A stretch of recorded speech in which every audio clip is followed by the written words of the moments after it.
सीमा पर चीन ने ऐसा दांव चला है जिसे देखकर भारत को सिर्फ आंखें नहीं, आसमान भी खोलकर देखना होगा। एक तरफ चीन बातचीत और शांति की बातें कर रहा है और दूसरी तरफ भारत की सीमा के बेहद करीब अपने सबसे घातक स्टेल्थ फाइटर जेट J-20 उतार रहा है। यानी जुबान पर शांति लेकिन आसमान में जंग की तैयारी जैसा माहौल। और हाल में जो सैटेलाइट तस्वीरें सामने आई हैं, उन्होंने इस पूरे खेल को और गंभीर बना दिया है। चीन ने एक नहीं, दो नहीं, पूरे 11 J-20 mighty dragon fighter jet Bharat के करीब तैनात किए हैं। 7 J-20 शिनजियांग के होटन एयरबेस पर और 4 J-20 तिब्बत के डैमसुंग एयरबेस पर। यानी एक तरफ लद्दाख का मोर्चा, दूसरी तरफ तवांग की दिशा और दोनों तरफ चीन की 5वीं पीढ़ी के स्टेल्थ एयर पावर। अब सवाल सीधा है, क्या ड्रैगन सिर्फ अपनी ताकत दिखा रहा है या फिर भारत को कोई बेहद साफ संदेश दे रहा है? क्या LAC पर बातचीत की आड़ में चीन अपनी एयर स्ट्राइक क्षमता को मजबूत कर रहा है? और अगर कल हालात बिगड़े तो क्या ये J-20 भारत के लिए सबसे बड़ी हवाई चुनौती बन सकते हैं? क्योंकि ये कोई साधारण लड़ाकू विमान नहीं है। J-20 वो स्टेल्थ फाइटर जेट हैं जिसे रडार से छिपकर लंबी दूरी से दुश्मन को निशाना बनाने की क्षमता के लिए तैयार किया गया है। लेकिन यहाँ कहानी चीन की ताकत की नहीं है, क्योंकि भारत भी खाली हाथ नहीं बैठा है। राफेल से लेकर सुखोई 30 MKI तक, S-400 से लेकर मल्टी लेयर एयर डिफेंस तक और भविष्य के AMCA तक भारत ने भी चीन की इस चुनौती का जवाब तैयार करना शुरू कर दिया है। तो क्या चीन ने LAC पर सिर्फ 11 J-20 उतारे हैं या फिर हिमालय के आसमान में एक नई एयर वॉर की बिसात बिछा रहा है? और सबसे बड़ा सवाल, अगर ड्रैगन ने अपने माइटी ड्रैगन को भारत के दरवाजे तक पहुंचा दिया है तो भारत के पास इसका शिकार करने का प्लान क्या है? नव भारत टाइम्स की इस खास रिपोर्ट में आपको दिखाएंगे वो सैटेलाइट तस्वीरें, बताएंगे J-20 की असली ताकत, समझाएंगे होटन और डैमसुंग की रणनीतिक अहमियत और सबसे अहम, चीन की इस चाल के सामने भारत कितना तैयार है। तो वीडियो में अंत तक बने रहें।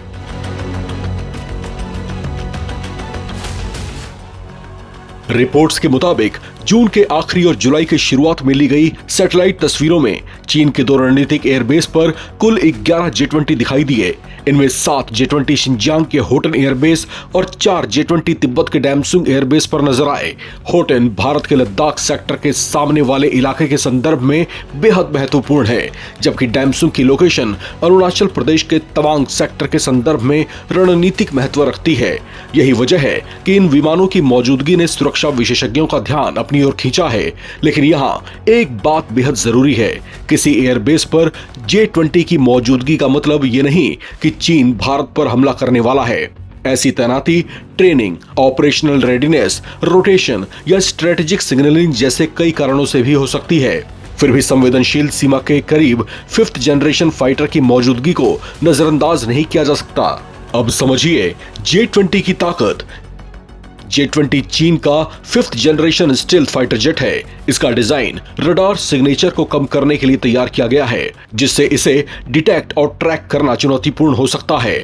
इसमें आधुनिक एइसा रडार, लंबी दूरी की air to air missile, data link और नेटवर्क सेंट्रिक वॉरफेयर की क्षमताएं जुड़ी हैं। आधुनिक हवाई युद्ध में असली बढ़त सिर्फ विमान की रफ्तार से नहीं मिलती, बढ़त इस बात से मिलती है कि कौन पहले दुश्मन को डिटेक्ट करे, कौन पहले टारगेट की जानकारी हासिल करे और कौन लंबी दूरी से कार्रवाई करने की स्थिति में पहुंचे। यही J-20 को चीन के लिए महत्वपूर्ण बनाता है। चीन के पास J-20 की संख्या पिछले कुछ वर्षों में तेजी से बढ़ी है और आने वाले वर्षों में इसके बेड़े में सैकड़ों विमान शामिल होने का अनुमान लगाया जा रहा है। यानी चुनौती सिर्फ 11 विमानों की नहीं, बल्कि चीन की बढ़ती स्टेल्थ एयर पावर की है। लेकिन भारत को कमजोर समझना बड़ी भूल होगी। इंडियन एयरफोर्स के पास अभी operational 5th generation stealth fighter नहीं है, लेकिन उसके पास राफेल, सुखोई 30 MKI, मिराज 2000 और तेजस जैसे आधुनिक फाइटर जेट्स हैं। राफेल में AESA radar, electronic warfare suite, IRST और Meteor beyond visual range air to air missile जैसी क्षमताएं मौजूद हैं। इसके साथ ही भारत की ताकत सिर्फ फाइटर जेट्स तक सीमित नहीं है। S-400, बराक 8, आकाश आकाश और VSHO RADS जैसे एयर डिफेंस सिस्टम भारत की multi layer air defence capability को मजबूत करते हैं। भारत लंबी दूरी की स्वदेशी एयर डिफेंस क्षमता के लिए कुशा जैसे सिस्टम पर भी काम कर रहा है। इसके अलावा DRDO का नेत्र AEW&C सिस्टम हवा में मौजूद खतरों की निगरानी और विस्तृत एयर पिक्चर तैयार करने में अहम भूमिका निभाता है। और भविष्य का सबसे बड़ा जवाब है AMCA यानी एडवांस्ड मीडियम कॉम्बैट एयरक्राफ्ट। भारतीय स्वदेशी 5th जनरेशन फाइटर विकसित करने की दिशा में आगे बढ़ रहा है। AMCA के ऑपरेशनल होने के बाद भारतीय वायुसेना की स्टील्थ फाइटर कैपेबिलिटी में बड़ा बदलाव आ सकता है। हालांकि तब तक मौजूद चुनौती का मुकाबला राफेल, सुखोई 30 MKI, मिराज 2000, तेजस और डिफेंस सिस्टम, रडार्स और AEW&C जैसे संसाधनों के संयुक्त इस्तेमाल से करना होगा। यानी चीन के पास J-20 है, लेकिन भारत के पास भी एक लेयर डिफेंस आर्किटेक्चर है जिसे लगातार मजबूत किया जा रहा है। यानी चीन अगर अपनी सैन्य क्षमता बढ़ा रहा है तो भारत भी अपनी तैयारी को लगातार अपग्रेड कर रहा है।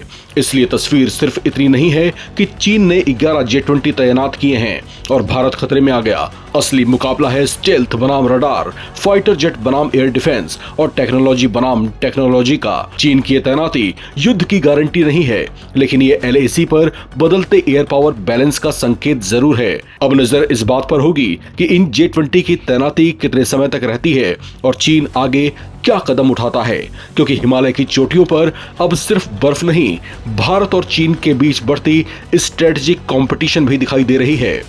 नवभारत टाइम्स के आप तमाम दर्शकों की इस पर क्या राय है? क्या चीन की तैनाती रूटीन मिलिट्री एक्टिविटी है या भारत पर स्ट्रेटेजिक प्रेशर बनाने की कोशिश? कमेंट करके अपनी राय कमेंट बॉक्स में जरूर शेयर करें। चैनल को सब्सक्राइब करें और देखते रहें नवभारत टाइम्स।